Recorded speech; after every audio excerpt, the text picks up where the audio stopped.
क्या आप मन की शक्ति का अपनी मनचाही चीज को साकार करने के लिए उपयोग कर सकते हैं? क्या आकर्षण का नियम असली है? एक भक्त की इच्छा कैसे श्रद्धा के जरिए साकार होती है? सद्गुरु इन सब सवालों का जवाब देते हैं। मन की शक्ति।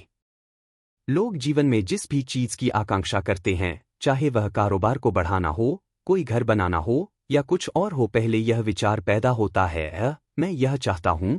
एक बार जब यह विचार आता है, तब ज्यादातर लोग अपनी ऊर्जा को कार्य के जरिए उस चीज की ओर लगा देते हैं और उसकी ओर काम करना शुरू कर देते हैं। अगर उनका कार्य पर्याप्त प्रभावशाली है तो उनका विचार एक हकीकत बन जाता है। दुनिया में लोगों के काम करने का यह आम तरीका है, लेकिन वे यह नहीं जानते कि उस विचार को जीवन ऊर्जा के एक खास आयाम से कैसे सशक्त करें।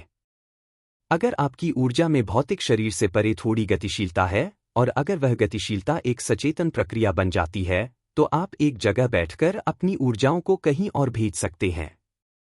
लेकिन अगर आप अपनी जीवन ऊर्जाओं पर पर्याप्त महारत हासिल किए बिना ऐसा करते हैं, तो हो सकता है कि आपको पता नहीं हो कि ऊर्जाओं को वापस अपने अंदर कैसे खींचें। इस तरह आप अपना जीवन खो सकते हैं।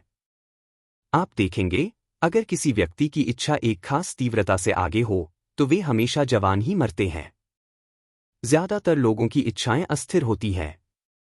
उनकी इच्छा आज किसी चीज की होती है, कल किसी दूसरी चीज की होती है, यह बदलती रहती है। लेकिन अगर किसी व्यक्ति की कोई चीज के प्रति बहुत शक्तिशाली इच्छा है, तो वे जवान ही मर जाते हैं, चाहे वह चीज घटित हो या न हो। खासकर अगर वह साकार हो जाती है, तो वे जवान ही मर जाते हैं, क्योंकि वे जानते हैं कि अपनी जीवन ऊर्जाओं को बाहर कैसे लगाएं, लेकिन उनके पास पर्याप्त महारत नहीं होती कि वे उस काम को करने के बाद फिर वापस आ जाए। एकाग्र मन शक्तिशाली होता है। विचार अपने आप में एक स्पंदन और ऊर्जा है।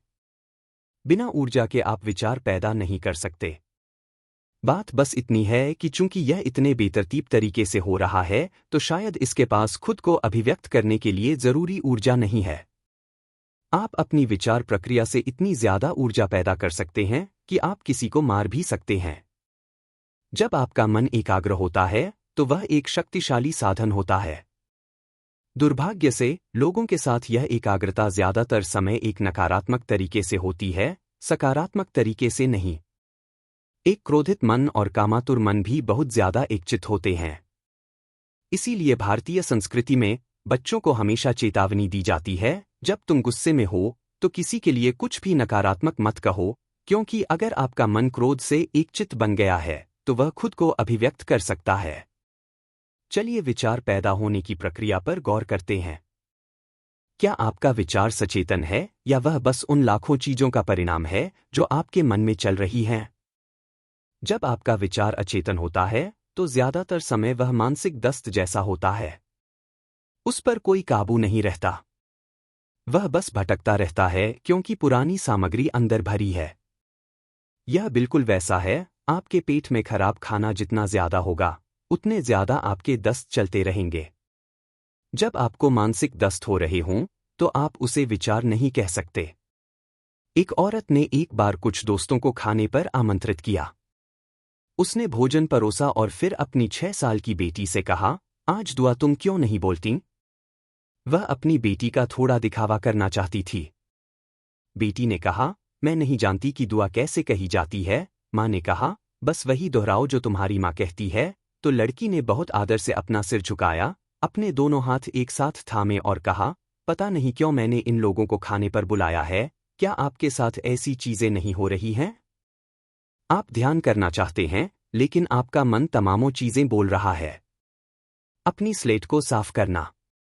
अगर आपको ब्लैक बोर्ड पर लिखना है, तो पहले आपको उसे पोंछकर साफ करना होगा।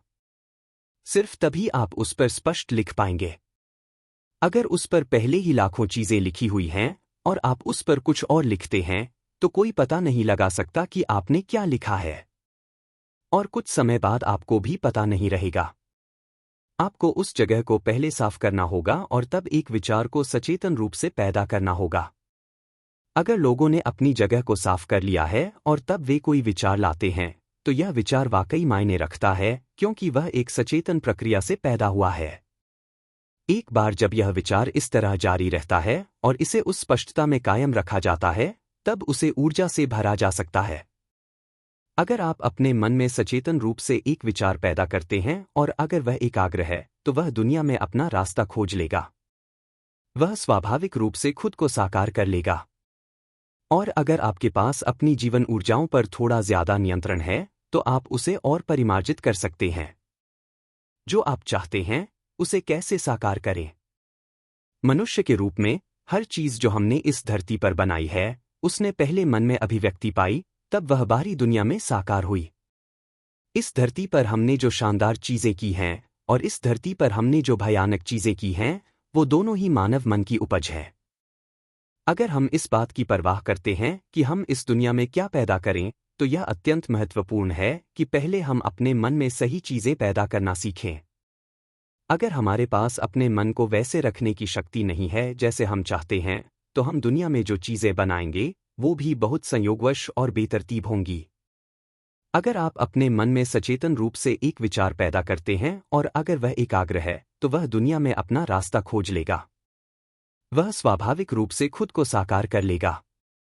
अगर आप अपने मन को एक खास स्तर तक व्यवस्थित करते हैं, तो आपका शरीर, भावना और बुनियादी जीवन ऊर्जाएं उस दिशा में व्यवस्थित हो जाती है।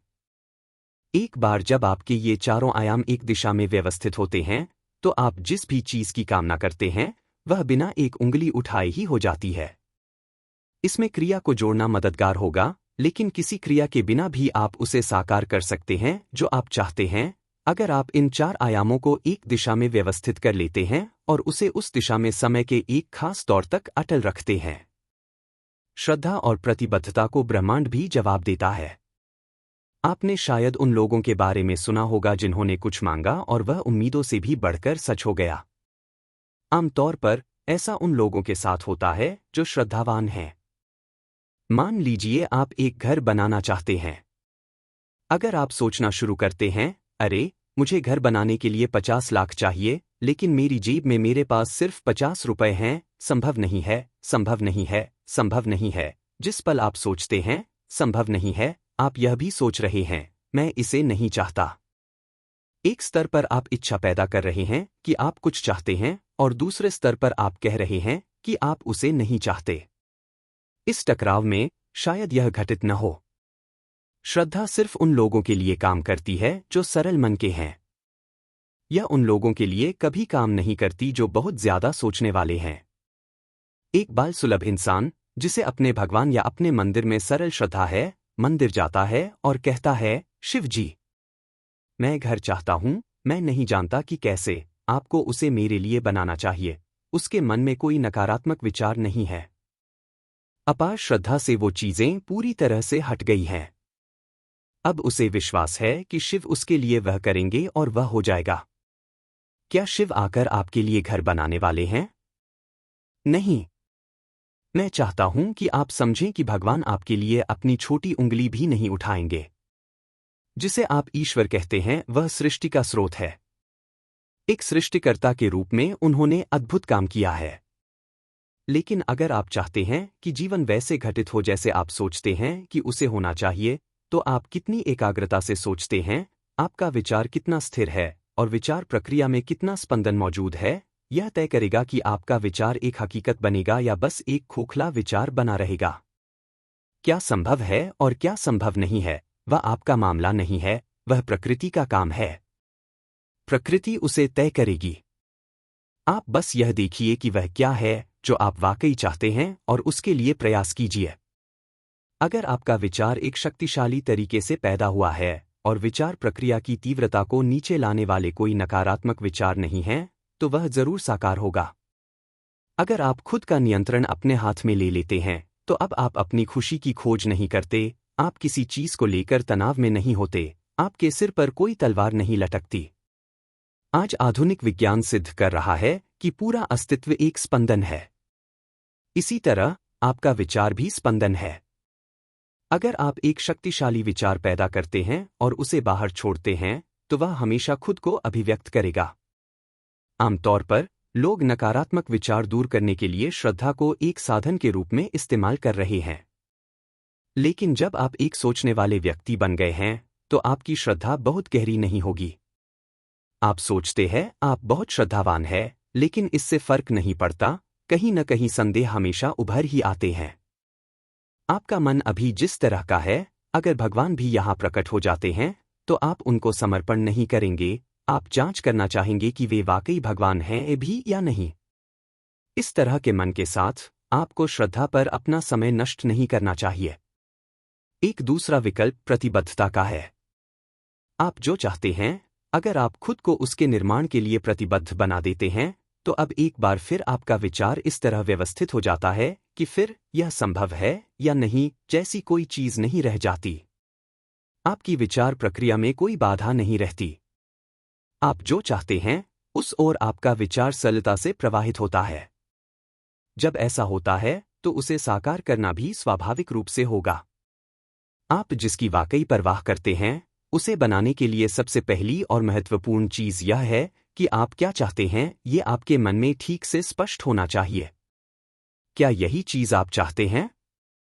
आपको इस पर गौर करना चाहिए, क्योंकि अपने जीवन में कितनी ही चीजों के लिए आपने सोचा है बस यही चाहिए, जिस पल आपको वह चीज मिल जाती है, आपको एहसास होता है कि यह वो नहीं है, यह अगली वाली है और फिर अगली वाली। तो सबसे पहले आपको यह पता लगाना चाहिए कि वह क्या है जो आप वाकई चाहते हैं। एक बार जब वह स्पष्ट हो और आप उसे बनाने के लिए प्रतिबद्ध हों, तो अब उस दिशा में विचार की अनवरत प्रक्रिया मौजूद रहती है। जब आप विचार का एक संतुलित प्रवाह बिना दिशा बदले कायम रख सकते हैं, तो वह आपके जीवन में निश्चित रूप से हकीकत के रूप में साकार होगा। सद्गुरु आकर्षण के नियम की गप्प का पर्दाफाश करते हैं। प्रश्नकर्ता आकर्षण का नियम वाकई कैसे काम करता है? सद्गुरु यह काम नहीं करता। प्रश्नकर्ता तो क्या काम करता है? क्या आप अपना भाग्य रच सकते हैं? सद्गुरु आप अपना भाग्य तय कर सकते हैं और आपको ऐसा करना चाहिए क्योंकि मनुष्य होने का यही मतलब है। इस धरती पर सारे दूसरे जीव विवशतापूर्ण चक्रों के अनुसार जीते हैं। उनके लिए यह ठीक है क्योंकि वे बस इसी में सक्षम हैं। असल में अगर आप अपने जीवन को देखें तो आप उससे बहुत ज्यादा अलग कुछ नहीं कर रहे हैं जो दूसरे जीव कर रहे हैं। वे पैदा होते हैं, आप पैदा हुए।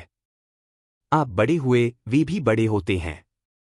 वे बच्चे पैदा करते हैं, आपने बच्चे पैदा किए। वे मरते हैं, आप भी मरेंगे। बहुत ज्यादा फर्क नहीं है, लेकिन हम इन्हीं सरल चीजों को चेतनापूर्वक कर सकते हैं। मनुष्य होने के बारे में यही महत्वपूर्ण चीज है। अगर आप अपने हाथ को सचेतन रूप से संचालित करते हैं, तो अब यह हाथ वह करेगा जो आप चाहते हैं। अगर आप अपने विचार को चेतनापूर्वक संचालित करते हैं, तो यह वह करेगा जो आप चाहते हैं। अगर आपका विचार वह करता होता जो आप चाहते हैं, तो आप खुद को प्रसन्न रखते, दुखी नहीं। अगर आप प्रसन्न हैं, तो आपका जीवन खुशी की खोज में नहीं होगा। ये चीजें जिन्हें लोग अपने जीवन में सबसे बड़ी चीज मानते हैं, शांत और प्रसन्न रहना, उनके आपके लिए कोई मायने नहीं रहेंगे जब आप प्रसन्न हो तब। अगर ऐसा होता है, तो आपकी पूरी जीवन प्रक्रिया पूर्णतः सहज बन जाएगी। अभी आप एक घात लगाए बाघ की तरह हैं, आपको हमेशा कुछ हासिल करना होता है। हासिल करने के लिए कुछ नहीं है। अगर आप यहां बैठते हैं, आपका जीवन पूर्ण होता है, अब यह पूर्ण सहजता पर होता है। जब यह इस किस्म की सहजता में होता है, तो यह बोध में सक्षम बन जाएगा। बस एक पेशे को जारी रखना, पैसा कमाना या आनंद में होना या प्यार में पड़ना, आपके लिए किसी चीज के कोई मायने नहीं रहते, क्योंकि बस यहां बैठने से ही आपको सर्वोच्च स्तर की प्रसन्नता हो रही है। ऐसे जीवन से आप क्या करेंगे? स्वाभाविक रूप से आप किसी ऐसी चीज की खोज करेंगे जो अभी आपके बोध में नहीं है। आध्यात्मिक प्रक्रिया इसी तरह शुरू होती है, इसी तरह आप अपने जीवन को अपने हाथ में लेते हैं।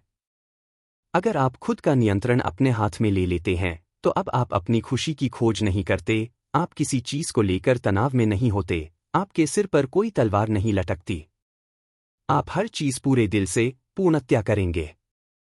चाहे जो भी होता है, आपको पता है कि आप फिर भी ठीक होंगे। अब आप हर चीज स्वाभाविक रूप से बहुत अच्छी तरह करेंगे क्योंकि बिल्कुल कोई चिंता नहीं है, क्योंकि अब आपका कोई निहित स्वार्थ नहीं रहा। आप वह करेंगे जिसकी जरूरत है, बिना किसी प्रयास के। जिसे कोई दूसरा एक बड़ा कमाल मान सकता है, उसे आप आनंदपूर्वक और खेल खेल में कर डालेंगे।